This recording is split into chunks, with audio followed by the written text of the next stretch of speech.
Praise the Lord. Greetings to you all in the name of our Lord and Savior Jesus Christ. Today's Bible verse, the Gospel according to St. Luke, chapter 10, verse 21.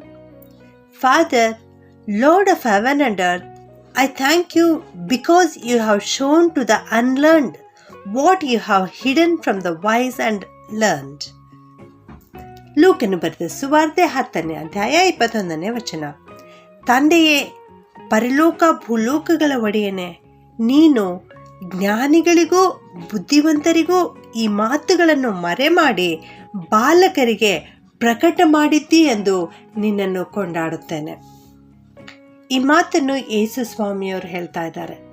ಯಾವ ಸಂದರ್ಭದಲ್ಲಿ ಹೇಳ್ತಾ ಇದ್ದಾರೆ ಅಂದರೆ ಅದೇ ಗಳಿಗೆಯಲ್ಲಿ ಎಂಬುದಾಗಿ ನಾವು ನೋಡುತ್ತೇವೆ. ಅದೇ ಗಳಿಗೆ ಅಂದರೆ ಯಾವ ಗಳಿಗೆ? ಯೇಸು ಸ್ವಾಮಿ 70 ಮಂದಿ ಶಿಷ್ಯರನ್ನು ಆರಿಸಿಕೊಂಡು ಸುವಾರ್ತೆ ಸಾರುವುದಕ್ಕೆ ಕಳುಹಿಸುತ್ತಾರೆ. ಆ ಶಿಷ್ಯರು ಸುವಾರ್ತೆಯನ್ನು ಸಾರಿ ಅಲ್ಲಿ ಅವರ ಮೂಲಕವಾಗಿ ದೇವರು ಮಾಡಿದ ಮಹತ್ ಕಾರ್ಯಗಳನ್ನು ತಿಳಿಸುತ್ತಾ ಇದ್ದಾರೆ. ದೆವ್ವಗಳು ನಮ್ಮ ಮಾತಿಗೆ ಅಧೀನವಾಗಿವೆ ಎನ್ನುವಂಥದ್ದನ್ನು ಹೇಳುವಾಗ ನಮ್ಮ ಯೇಸು ಸ್ವಾಮಿ ಸಂತೋಷವಾಗಿ ಅತಿಯಾದ ಆನಂದದಿಂದ, ಪವಿತ್ರಾತ್ಮನ ಪ್ರೇರಣೆಯಿಂದ, ದೈವಿಕವಾದ ಉಲ್ಲಾಸದಿಂದ ಈ ಮಾತನ್ನು ಹೇಳ್ತಾ ಇದ್ದಾರೆ. ತಂದೆಯೇ, ಭೂಪರಲೋಕಗಳ ಒಡೆಯನೇ, ನೀವು ಈ ಮಾತನ್ನು ಜ್ಞಾನಿಗಳಿಗೂ ಬುದ್ಧಿವಂತರಿಗೂ ಪ್ರಕಟ ಮಾಡದೆ ಬಾಲಕರಿಗೆ ಪ್ರಕಟ ಮಾಡಿದ್ದೀಯ ಎಂಬುದಾಗಿ ಹೇಳುತ್ತಾ ದೇವರನ್ನು ಕೊಂಡಾಡ್ತಾ ಇದ್ದಾರೆ. ಇಲ್ಲಿ ಬಾಲಕರು ಅಂದರೆ ಯಾರು?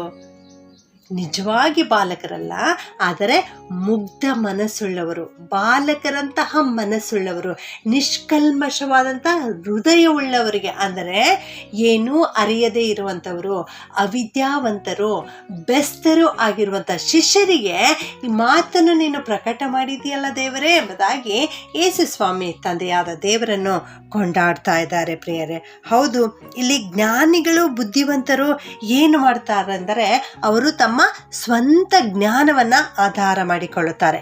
ಜ್ಞಾನೋಕ್ತಿ 3:5 ಹೇಳುತ್ತದೆ, ಸ್ವಬುದ್ಧಿಯನ್ನು ಆಧಾರ ಮಾಡಿಕೊಳ್ಳದೆ ಸಂಪೂರ್ಣವಾದ ಮನಸ್ಸಿನಿಂದ ಯೆಹೋವನಲ್ಲಿ ಭರವಸೆ ಇಡುವು ಎಂಬುದಾಗಿ. ಆದರೆ ಜ್ಞಾನಿಗಳು ಬುದ್ಧಿವಂತರು ಯೆಹೋವನಲ್ಲಿ ಭರವಸೆ ಇಡದೆ ತಮ್ಮ ಸ್ವಬುದ್ಧಿಯ ಮೇಲೆ ಭರವಸೆ ಇಡ್ತಾರೆ. ಆದುದರಿಂದ ಕರ್ತನ ಮಾತುಗಳಿಂದ ಅವರು ವಂಚಿತರಾಗುತ್ತಾರೆ. ಕರ್ತನು ತನ್ನ ಮಾರ್ಗಗಳನ್ನು ಅವರಿಗೆ ಪ್ರಕಟ ಮಾಡುವುದಿಲ್ಲ.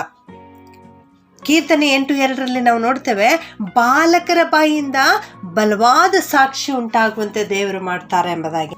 ಮತ್ತಾಯ 18:4 ಚಿಕ್ಕ ಮಕ್ಕಳನ್ನು ನನ್ನ ಹತ್ತಿರಕ್ಕೆ ಬರುವುದಕ್ಕೆ ಅಡ್ಡಿ ಮಾಡಬೇಡಿರಿ ಎಂಬುದಾಗಿ ದೇವರ ವಾಕ್ಯ ಹೇಳ್ತದೆ. ಅಲ್ಲಿ ಪರಲೋಕ ರಾಜ್ಯವು ಇಂಥವರದೇ, ಅಂದರೆ ಚಿಕ್ಕ ಮಕ್ಕಳಂತ ಸ್ವಭಾವ ಉಳ್ಳವರದೇ ಪರಲೋಕ ರಾಜ್ಯ ಇದೆ ಎಂಬುದಾಗಿ ಹೇಳ್ತಾ ಇದ್ದಾರೆ. ಹೌದು, ದೇವರ ಮಾತನ್ನು ನಾವು ಕೇಳಿಸಿಕೊಳ್ಳಬೇಕು, ದೇವರ ಸ್ವರವನ್ನು ಕೇಳಿಸಿಕೊಳ್ಳಬೇಕು.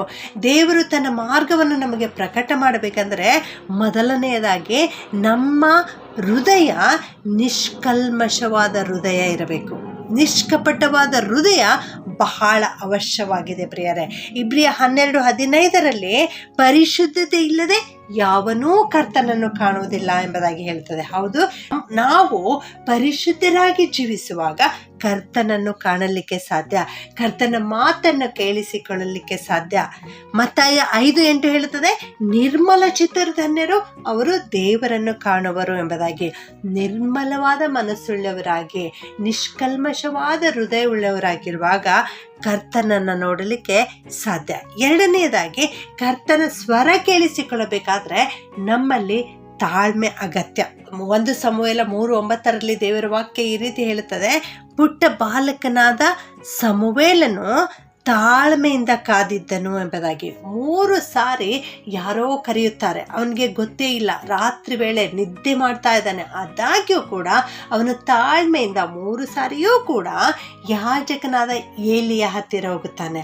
ನೀನು ನನ್ನನ್ನು ಕರೆದಿಯಲ್ಲ ಎಂಬುದಾಗಿ ಕೇಳುವಾಗ ಆ ಏಲಿಯು ಹೇಳ್ತಾನೆ, ನೀನು ತಿರುಗಿ ಹೋಗಿ ಮಲಗಿಕೋ, ಮತ್ತೆ ತಿರುಗಿ ಶಬ್ದವಾದರೆ ಅಪ್ಪಣೆಯಾಗಲಿ ನಿನ್ನ ದಾಸನು ಕಾದಿದ್ದಾನೆ ಎಂಬುದಾಗಿ ಹೇಳು ಎಂಬುದಾಗಿ. ಹೌದು, ಅಲ್ಲಿ ತಾಳ್ಮೆಯಿಂದ ಸಮುವೇಲನು ಕಾದಿದ್ದು ಮತ್ತೆ ತಿರುಗಿ ಶಬ್ದವಾದಾಗ ಅಪ್ಪಣೆಯಾಗಲಿ ನಿನ್ನ ದಾಸನು ಕಾದಿದ್ದಾನೆ ಎನ್ನುವ ಮಾತನ್ನು ಹೇಳ್ತಾನೆ. ಆ ಸಮಯದಲ್ಲಿ ದೇವರು ಮುಂದೆ ನಡೆಯಲಿಕ್ಕಿರುವಂಥದ್ದನ್ನು, ಮುಂದೆ ಏಲಿಯ ಜೀವಿತದಲ್ಲಿ ಸಂಭವಿಸಲಿಕ್ಕಿರುವಂಥದ್ದನ್ನು ಪುಟ್ಟ ಬಾಲಕನಿಗೆ ಪ್ರಕಟ ಮಾಡುತ್ತಾರೆ ಪ್ರಿಯರೇ. ಮೂರನೆಯದಾಗಿ, ನಾವು ಅರಿಯದೇ ಇರುವ ಗಳಿಗೆಯಲ್ಲಿ ದೇವರು ನಮ್ಮೊಟ್ಟಿಗೆ ಮಾತನಾಡುತ್ತಾರೆ. ಯಾವಾಗ ಮಾತನಾಡುತ್ತಾರೋ ಗೊತ್ತಿಲ್ಲ. ಆದ್ದರಿಂದ ಸದಾ ಕಾಲಕ್ಕೂ ನಾವು ಸಿದ್ಧರಾಗಿರಬೇಕು. ಆಗ ದೇವರು ನಮ್ಮೊಟ್ಟಿಗೆ ಮಾತನಾಡುತ್ತಾರೆ. ದೇವರೇ ನಮ್ಮೊಟ್ಟಿಗೆ ಮಾತನಾಡು ಎಂಬುದಾಗಿ ಯಾವಾಗಲೂ ನಾವು ಹೇಳುತ್ತಾ ಇರಬೇಕು. ಕರ್ತನು ಖಂಡಿತವಾಗಿಯೂ ನಮ್ಮೊಟ್ಟಿಗೆ ಮಾತನಾಡುತ್ತಾರೆ. ನನ್ನ ಪ್ರಿಯ ದೇವ ಮಕ್ಕಳೇ, ನೀವು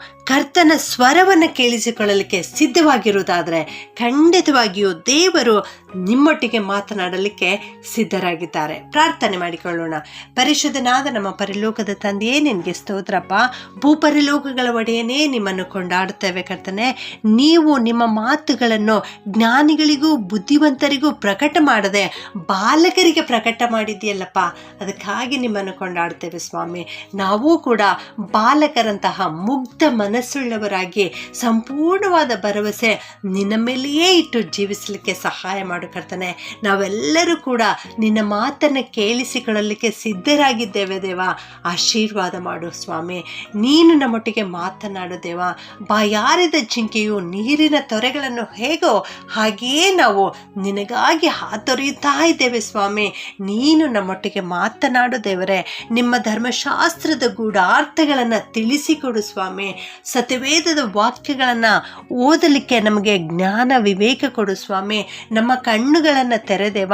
ನಿಮ್ಮ ಮಾತನ್ನು ಕೇಳಿಸಿಕೊಳ್ಳಲಿಕ್ಕೆ ನಮ್ಮ ಕಿವಿಗಳನ್ನು ತೆರೆ ಸ್ವಾಮಿ. ನೀವು ಬೋಧಿಸ್ರಿ ಸ್ವಾಮಿ, ನಾವು ಆಲಿಸುತ್ತೇವೆ ದೇವರೇ. ನಿಮ್ಮ ವಾಕ್ಯವನ್ನು ಅನುಸರಿಸಿ ನಡೆಯಲಿಕ್ಕೆ ನಮ್ಮೆಲ್ಲರಿಗೆ ಕೃಪೆ ಮಾಡಬೇಕಾಗಿ ಯೇಸುವಿನ ನಾಮದಲ್ಲಿ ಪ್ರಾರ್ಥನೆ ಮಾಡುತ್ತೇವೆ ತಂದೆಯೇ. ಆಮೆನ್.